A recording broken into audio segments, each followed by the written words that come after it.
Well, here we are in the studio. We've got Showbiz, we've got Sport, we've got Hayley Palmer, we've got Aidan McGee. So going to, I guess, the excitement of the Eurovision. I know you're excited. You've been talking about it all week non-stop. I absolutely have. And I've got to say, I just put on my Instagram that I am predicting Sweden to win tonight. And you know me, upon my prediction, we're always right, more or less. Sweden or Finland? No, Finland second, Sweden first. Okay. UK top 10. Okay, yeah, fair enough. Are you going along with that? Aki Riolahti, the former Crystal Palace midfielder and Finland international, he's pleaded with all the Crystal Palace fans to vote for Finland tonight because his missus is singing tonight. Katri, her name is. Okay. It's a catchy tune, isn't it? Dear. Oh. Talking about... So that could change the vote. That Possibly, yeah. It depends how many fans Crystal Palace have got on, whether they're all going to get on board.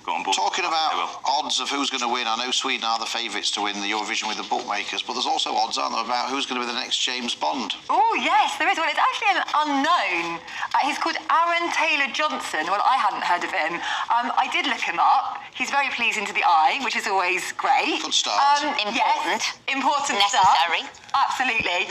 So we've got James Norton, it's 5-2, Henry Cahill, who's 3-1, and Tom Hardy and Richard Madden, who are 7-1. That's so what about if it's somebody who's pleasing to the eye and all the rest of it, and maybe charismatic or whatever? What about Aidan's chances? Well, no, definitely not. No, come on. I mean, don't leave me with that sort of... I'd have to leave GBNEWS. I didn't want to do that. So what's happening in the world of sport? Well, let's keep it Eurovision, Selby, because Pep Guardiola is not happy with Eurovision, and he's not happy with the police in Merseyside because they're having to play Everton tomorrow. Now, the problem here is that they're playing Real Madrid in the second leg of the Champions League on Wednesday. They were due to play in Liverpool today, and they can't do that because the police have said they can't police both the game at Goodison Park or the Eurovision event. It takes, just for context, it takes up to 600 police officers to police a top Premier League game like Everton against Manchester City. It means that his team may have they've had an extra day's weekend or extra day's rest for this game this weekend, which is good. But it means Real Madrid, who played last night, will have 48 hours more rest going into the game Wednesday, and he thinks it's going to scupper their chances of winning the treble. An historic treble, by the way, first time anyone's done it since 1999, if it happens. And of course, it's the playoffs this weekend. The mighty Bradford City. Yeah, Bradford tomorrow. City. We're not looking that far down. Let's look at the Premier. Let's look at the Premier League of the Championship for now. Yeah, we've got Sunderland against Luton today. Sunderland, huge club. They obviously went around the Netflix vibe, didn't they, a few years ago, and they were embarrassed, and they were a terribly run club. They could come back to the Premier League over the next couple of weeks. Luton Town have got a 10,500 seater stadium, not been in the top flight for 31 years. If they get back in, that'll be a huge story as well, because they'll be the first. They could be the first club to go to the Premier League from non-league, because that's how far they sank. They were in non-league 13 years ago, so it would be extraordinary. Hayley, I'm going to ask you, what's your type? Because this was a story in the news this week. Well, Frankie Bridge from Saturdays, she said that when she first saw Wayne Bridge, that he wasn't her type at all, but he kind of grew on her. So I guess, sometimes you have to give people a chance, because actually kindness is really important, and it's also how someone treats you, isn't it? So she's the singer from the Saturdays. He's a footballer. Yes, he is, but I don't think he's the best-looking guy. Do you have a type? Well, he's not ugly, though, was he? And he is a footballer. I'm sure he's doing well. Do you have a type? I do. I do. Are you going to share that with us? I'm not. No? Because I don't think... Was it love at first sight for you when you saw me, Esther? You told me it wasn't, Esther. No. Yeah. Aidan, you're right, it wasn't. It wasn't, but then that shows... Okay, it wasn't for a while. That shows what is important, isn't it? Yeah. So, and this is what Frankie said. What are you trying to say? Because it is about personality.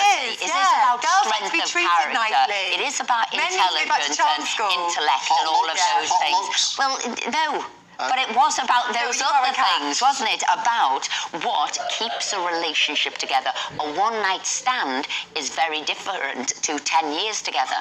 I just thought I'd say... This is true. Aidan, what's your type?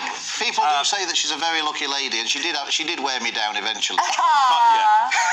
Kindness, consideration. Don't like being ignored in text either. That's a bit difficult.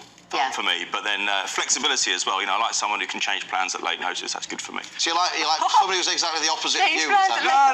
So we're looking though. How would they look like? What do you like? Well, I don't really have a type. If you lined up all my exes, you'd probably say they look. Anybody you can get is what you're saying. No. Anybody you can get, not what do they look like. No, the package has to be right, but they don't necessarily look the same as each other. Right, okay. Okay, well, look, the other thing, what would you be the sort of person who'd open a door, Without car doubt. door for your girlfriend, Without doubt. get them a cup of coffee, Without doubt. but would you slam on the a door? platter.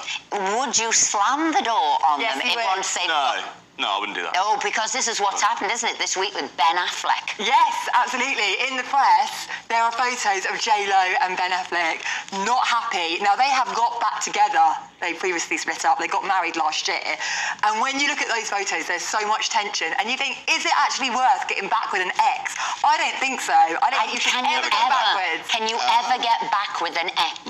Have you ever tried to get back with an ex? I have actually. And it didn't work? It did not work. It failed miserably. Yeah, I've got a long time ago. I did, but I'm talking as a teenager, and then I realised. Have you ever got back with an ex? Did it work? I tried, yeah, a few times, but it didn't work. No, It No, doesn't I wouldn't recommend it. work. No, you've got to move forward, not backwards. Yeah, exactly. Yeah, and know that's what I thought. But you know, he looked like he begrudged opening the car door. And then once you're doing these things, so is one a prima donna, the other one's then begrudging it, slamming Someone's the door. had the chance. They've had the chance, you know. Yeah, Oh, is that it? Move on. Totally.